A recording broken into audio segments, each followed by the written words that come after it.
To the Point with Michael Williams. Good morning. 5 years after Parkland, we hear today from one dad who endures his grief every day since February 14th, 2018, the day a teen gunman killed 17 people at Marjory Stoneman Douglas High School. That grief has also spurred Tony Montalto, president of Stand with Parkland, his organization, and all the parents involved with that effort have made schools safer for your children and grandchildren. I met with Mr. Montalto this past week before a memorial service. A dad and his daughter, Tony Montalto, endures the searing loss every single day. The pain in your heart, the hole that's there when you lose a daughter. Gina Rose was only 14 the day she died. Her bright light lives on in the Gina Rose Montalto Memorial Foundation. We give out scholarships. We give out an art scholarships and a STEM scholarship every year. School children from across Parkland came here this day to pay their respects. Stand with Parkland, the organization Montalto leads, has tirelessly pushed to make their schools, your child's school, safer. Spearheading changes from physical security to parental notification and pushing for red flag laws that did not exist the day Gina died, despite the teen gunman's troubled history. 40 plus times law enforcement was at the shooter's house, but they had no ability to remove the weapon. Now it's in place and it's been used here in Florida successfully over 8,000 times in the past 4 years to help save lives. It is much of Montalto's work now, his wife's, his son's, improving the world as best they can for a daughter who lived all too briefly, but did so with passion and purpose. I remember that every policy we change, every law we pass that makes other students and teachers safer in school extends Gina's legacy. And it is Mr. Montalto who will be the first to say it. 17 families have united, pushing for that change since that day in 2018. Now they also push for a new law before Florida legislators for debate now that would allow non-unanimous death penalty verdicts. The requirement for unanimity meant that a 9-3 vote spared the Parkland killer death and instead sent him to life in prison. I thought it was important to hear everything that Mr. Montalto had to say. He talked about a wide range of issues, about the push to change laws, how to honor the victims, how he's honored his daughter's life. And so with that in mind, here's the full interview Mr. Montalto gave that day. It's very difficult to believe that it's been 5 years since we sent our beautiful daughter Gina out our front door to school, and she never returned to us. That's something we never thought could happen. And we miss her bright, bubbly personality every day. We miss the love she gave to my wife and myself, and my son misses his partner in crime. They were certainly two great kids, brother and sister, who got along very well. We look at the courage you've displayed, and most of us don't know where you find it. Well, it's a struggle every day to get over the loss of Gina. And it's not really get overing. It's finding a way to get around the pain in your heart, the hole that's there when you lose a daughter, especially in such a horrific way. My wife and I do struggle to find a way around that pain, and most days we're successful, and we have to cheer up for that. But the reason we do it is one, for our son, because his life can't end because his sisters did, and two, to try and extend Gina's legacy. She was too much of a bright light in this world to let it be extinguished. That's one of the reasons we created the Gina Rose Montalto Memorial Foundation, to keep Gina's light shining on this world by helping others achieve their goals.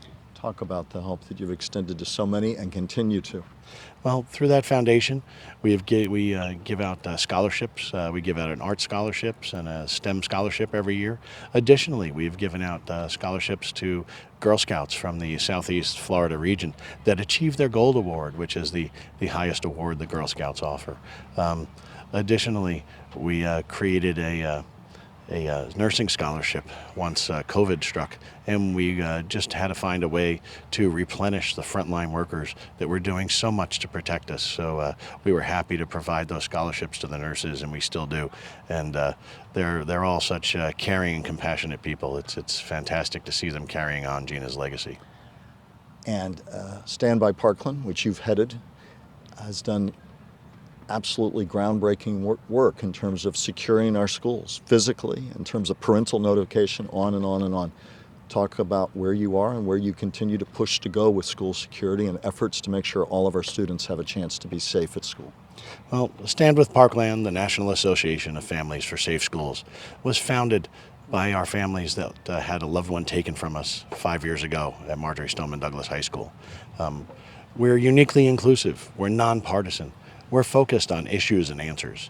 And with that kind of policy, we've looked at school safety in a little bit more of a holistic way through our school safety triad, which is securing the campus, better mental health screening and support program, and finally, if you choose to own one, responsible firearms ownership. We were happy to see Florida pass the Marjory Stoneman Douglas High School Public Safety Act in 2018, which addressed all three of those. And we've continued with a school safety bill passing here in Florida each and every session since the tragedy at Marjory Stoneman Douglas. What's on the agenda this year? This year, we're looking for an additional school safety bill. It'll be a little bit smaller package this year. It'll provide additional funding to the Office of Safe Schools to hire more evaluators and more people to go out in the field and make sure that the schools are being done properly. Hopefully, it'll provide dollars to create a database to stop the siloing of information and bring stuff together so that our school professionals, our mental health professionals, and our law enforcement professionals can each know what's happening with children who are exhibiting troubling behaviors. Federally, today we saw the reintroduction of the Eagles Act, named after the mascot at the Marjory Stoneman Douglas High School. That would provide additional funding to the U.S. Secret Service National Threat Assessment Center so they could continue their research into preventing school attacks, as well as send their teams out to cities all over the nation to instruct school professionals, mental health professionals, and law enforcement how to come together and do a proper behavioral threat assessment. That's the most proactive tool we have to prevent someone from harming themselves or others. We're reminded, sadly, yet again in the last 24 hours of the ongoing need for all of this with what has happened at Michigan State. We also saw the reintroduction this year of the bipartisan background checks bill, because people who own weapons should be able to exercise their Second Amendment right, but they should be subject to a background check when they purchase their weapon. They should also be subject to red flag laws that we have here in Florida to make sure they're not a threat to themselves or others. Here in Florida, sadly, we passed that after Gina was murdered, because 40 plus times law enforcement was at the shooter's house, but they had no ability to remove the weapon. Now it's in place, and it's been used here in Florida successfully over 8,000 times in the past 4 years to help save lives. I do have to ask briefly, are you part of, or do you see Stand with Parkland being actively engaged in efforts to change how we look at trial outcomes after what happened last year, and change how juries look at that, or will you leave that to lawmakers solely? Well, Stand with Parkland focuses on issues and answers regarding schools. However, my family personally, and some of the other families personally, do believe that that needs to change. We can't allow an activist juror to deny justice to the victims' families. Again, that's not to alleviate any restriction or make it any easier for the prosecution to prove that a convicted killer deserves a death penalty, but we have to stop activist jurors from denying justice to the victims' families. We have to find a way to make sure that people who commit the most heinous of crimes are punished to the fullest extent of the law, so that it's a deterrent to others from doing these terrible acts. The verdict last year in the death penalty trial of the shooter, what message did that jury send to other school children, to other teachers? They found an excuse to justify what was done in murdering 17 people, wounding 17 others, and terrorizing an entire town. How do you, in your quiet moments, find that personal courage to keep going? Well, I remember that every policy we change, every law we pass that makes other students and teachers safer in school, extends Gina's legacy and the legacy of all the others who died that day. We can't let their deaths be in vain. So we're happy we were raising Gina to change the world. And through the acts that we do with her foundation, and through the courage of all the families banding together and Stand with Parkland and changing laws, we believe we're changing the world. Tony Montalto, heading up Stand with Parkland.